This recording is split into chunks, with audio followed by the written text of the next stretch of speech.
할렐루야. 1월 18일 토요일 원포인트 큐티 가운데 오신 여러분들을 주님 이름으로 사랑하고 축복합니다. 오늘 하나님께서 우리에게 주신 말씀은 시편 3편 1절에서 8절까지의 말씀입니다.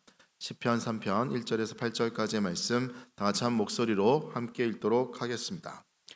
여호와여, 나의 대적이 어찌 그리 많은지요. 일어나 나를 치는 자가 많으니이다. 많은 사람들이 나를 대적하며 말하기를 그는 하나님께 구원을 받지 못한다 하나이다. 셀라. 여호와여, 주는 나의 방패시요 나의 영광이시요 나의 머리를 드시는 자이시니이다. 내가 나의 목소리로 여호와께 부르짖니 그의 성산에서 응답하시는도다. 셀라. 내가 누워 자고 깨었으니 여호와께서 나를 붙드심이로다. 천만인이 나를 에워싸 진친다 하여도 나는 두려워하지 아니하리이다. 여호와여, 일어나소서. 나의 하나님이여, 나를 구원하소서. 주께서 나의 모든 원수의 뺨을 치시며 악인의 일을 꺾으셨나이다. 구원은 여호와께 있사오니 주의 복을 주의 백성에게 내리소서. 셀라.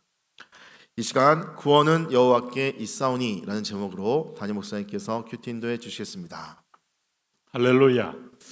자, 오늘 주말에 1월 18일 주말을 맞이하면서 우리는 또 시가서, 잠언서, 또 전도서, 시편 이렇게 묵상하면서 오늘 다윗의 신앙의 여정, 다윗, 아삽, 심지어 솔로몬, 시편을 기록한 많은 기록자들이 있습니다만은 특별히 다윗은 13년 동안의 고난의 여정이 진솔한 하나님에 대한 영감 어린 고백을 통해서 우리에게 말씀으로 선포해 주고 있습니다. 성령은 여러분 우리 인생의 삶을 그대로 기계적으로 이용하지 않아요. 인격적으로 이용하시는 분이에요. 그래서 내 삶의 정황이 여러 사람과 공감을 갖게 되게 만듭니다. 그리스도를 사람의 모습으로 태어나게 한 것은 우리와 공감을 갖게 하기 위해서예요. 그래서 다윗의 실패와 회복은 바로 내 얘기이기도 하고 오늘 공동체 얘기기도 한 것이죠. 그런 가운데 시편 3장 1절에서 8절에 오늘 다윗이 1절에 이렇게 고백합니다. 여호와여, 나의 대적이 어찌 그리 많은지요. 네? 일어나 나를 치는 자가 많으니이다. 네? 오늘 이렇게 성경 말씀 보니까 다윗이 그의 아들 압살롬을 피할 때 지은 시다 하는 표절을 딱 붙여놨는데 아들 압살롬이 배신해서 아버지를 죽이겠다는데 거기서 자유할 사람이 누가 있어요? 거기서 대적한들 아들을 죽이는 건데 거기에 모순 속에서 이 대드락에 걸려서 고통 가운데 있는 거예요. 이러지도 저러지도 못하는 이 다윗의 심정. 예? 그래서 많은 사람들이 또 압살롬 편에 서서 압살롬이 휘날리는 금발과 잘생긴 얼굴과 그 주변에 핵심 관리들이 서 있는 걸 보고 백성들의 마음도 압살롬을 향해 있을 때 하나님은 그걸 허용한 건 아니잖아요. 그 깊은 하나님의 뜻을 알 백성이 얼마나 되겠어요. 외롭고 위험을 느끼는 그 순간에 여호와여 하고 부르짖는 거예요. 그럴 때 그는 늘 불렀던 여호와. 3절 보세요.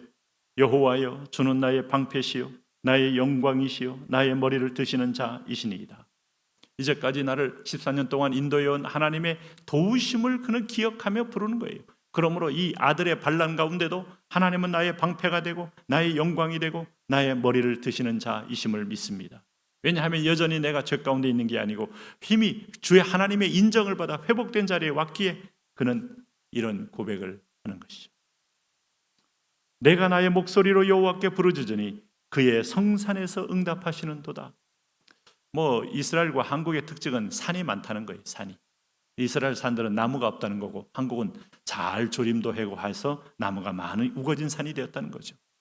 그리고 이렇게 유럽이나 이런 나라는 평지가 넓고 깊잖아요. 근데 우리나라는 산이 70%니까 도심지 안에 산이 있는 걸 보고 외국인들은 깜짝 놀랍니다. 청와대 뒤에 그 북악산과 북한산과 도봉산과 관악산과 쫙 산으로 둥그렇게 둘러싸인 걸 보면 감탄을 합니다. 감탄. 우리에게는 늘 보는 거지만 그 산은 쭉 꼭대기가 올라와 있기 때문에 하늘을 향하여 치솟아 있어요. 전능자와 만나는 통로와 같이 산의 꼭대기에는 정점이 있는 겁니다. 그래서 산은 바라봄의 대상이고 바라보면 소망의 대상이고 하나님을 향하여 앙망의 대상이 된 거예요. 그게 상징성입니다. 바다는 가장 낮은 곳에 있어요. 음부를 상징합니다. 그래 바다는 큰 용이 나오는 계시록의 죽음의 여러분 늪으로 얘기하고 있지만 산은 하나님을 쳐다보는 소망의 기도의 동산으로 얘기되어 있어요. 실제로 대한민국은 삼각선 때문에 산 겁니다. 북한산 삼각산 올라가서 주여 부르짖던 기도, 오늘 여러분에게 이 산이 있으셔야 돼요. 갈멜산이 있습니까? 여러분 속에 여러분 갈보리산이 있습니까? 변화산이 있습니까? 하나님께서 다 응답하는 호렙산이 있습니까? 산에 올라가서 구하여 기도에 응답하는 게 대한민국의 영성이고 전통이에요. 네? 그러니까 오늘 다윗도 그 산지에 올라가서 기도하지 않을 수 없었고 그 산은 성산이 되었던 거죠. 응답하시는 도다. 네? 내가 누워 자고 깨었으니 여호와께서 나를 붙드심이로다. 천만이 나를 에워싸 진친다 하여도 나는 두려워하지 아니하리로다. 자, 그의 간구와 기도로 인하여 그는 담대한 아들이 된 거예요. 누워 자고 깨었으니 여호와께서 나를 붙드시고 천만이 나를 에워싸 진친다 하여도 나는 두려워하지 아니하리로다. 하나님이 모든 사람보다 크게 보일 때에 기도는 승리한 겁니다. 기도는 거꾸로 말하면 어디까지 하는가 하면 돈보다 크게 보이고, 돈 문제로 왔으면 돈보다 크게 보여야 되고, 사람 문제로 왔으면 사람보다 크게 보여야 되고, 오늘 다수의 천만인의 엄청난 여론 앞에 섰다면 그 천만인의 여론보다 커 보여야 승리할 수 있는 거예요. 오늘 하나님은 전능자니까 이거는 여러분 하나님이 커 보이는 착시 효과가 아닙니다. 하나님을 실체로 보는 거예요. 하나님 볼 때 우주를 통치하시는 분, 그분을 제대로 볼 때 우리는 넉넉히 세상을 이길 수 있는 것이죠. 그래서 그 하나님을 보게 되니까 용기 백배하여 다윗은 기도를 하는 거예요. 7절을 보십시오. 여호와여 일어나옵소서. 나의 하나님이여 나를 구원하옵소서. 주께서 나의 모든 원수의 뺨을 치시며 악인의 이를 꺾으셨나이다. 구원은 여호와께 있사오니 주의 복을 주의 백성에게 내리소서.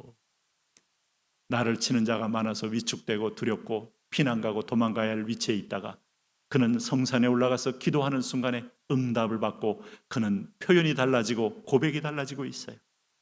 뭐가 달라졌습니까? 주께서 나의 모든 원수의 뺨을 치시고 악인의 이를 꺾으셨습니다. 아멘. 이미 기도 시간에 승리가 끝난 겁니다. 현장 갈 거 없어요. 그래서 기도 시간에 하나님 앞에 여러분 이런 확신 속에 있으면 싸움은 하나님이 하는 거고 싸움은 하나님의 천사를 보내는 것이기 때문에 당신은 여기서 현장에 뛰어가서 칼을 들 이유도 없어요. 물론 올라가라고 할 때는 형식적으로 올라가는 것뿐입니다. 여호와의 군대가 다 이기잖아요. 기도원 앞에 여러분 오늘 14만 5천 명이 죽잖아요. 네? 이말 히스기야 앞에 이런 산의 군대가 한꺼번에 무너지잖아요. 구원은 여호와께 있습니다. 오늘 엄청난 세력들 여러분 정치적으로 경제적으로 그리고 내 삶 속에서 위축되게 할 만한 수많은 심리적인 도전과 오늘 인생 속에 많은 여러분 오늘 숨어있는 시험의 세력들 앞에 하나님의 이름으로 승리하는 축복이 있기를 오늘 소원합니다. 하나님 그 승리를 위하여 주의 전에 들어오게 하시고 주 앞에 나오게 하시고 주 앞에 셈을 얻게 하여 주옵소서.